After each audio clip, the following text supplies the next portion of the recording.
الف لام را، یہ حکمت والی کتاب کی آیتیں ہیں۔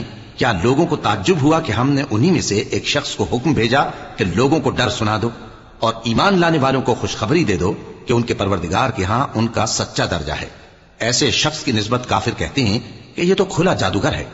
تمہارا پروردگار تو اللہ ہی ہے جس نے آسمان اور زمین 6 دن میں بنائے، پھر عرش پر جلوہ افروز ہوا۔ وہی ہر ایک کام کا انتظام کرتا ہے، کوئی اس کے پاس اس کی اجازت حاصل کیے بغیر کسی کی سفارش نہیں کر سکتا۔ یہی اللہ تمہارا پروردگار ہے، تو اسی کی عبادت کرو۔ بھلا تم غور کیوں نہیں کرتے؟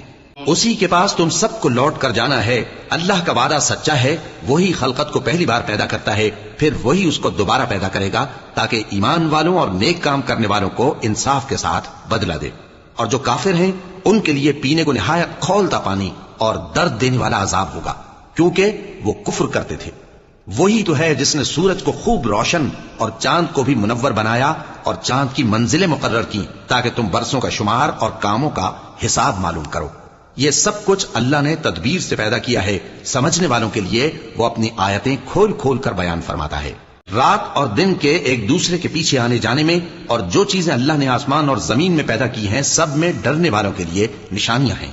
جن لوگوں کو ہم سے ملنے کی توقع نہیں اور دنیا کی زندگی سے خوش اور اسی پر مطمئن ہو بیٹھے اور ہماری نشانیوں سے غافل ہو رہی ہیں، ان کا ٹھکانہ ان اعمال کے سبب جو وہ کرتے ہیں دوزخ ہے۔ اور جو لوگ ایمان لائے اور نیک کام کرتے رہے ان کو ان کا پروردگار ان کے ایمان کی وجہ سے جنتوں میں پہنچا دے گا، ان کے نیچے نعمت کے باغوں میں نہریں بہ رہی ہوں گی۔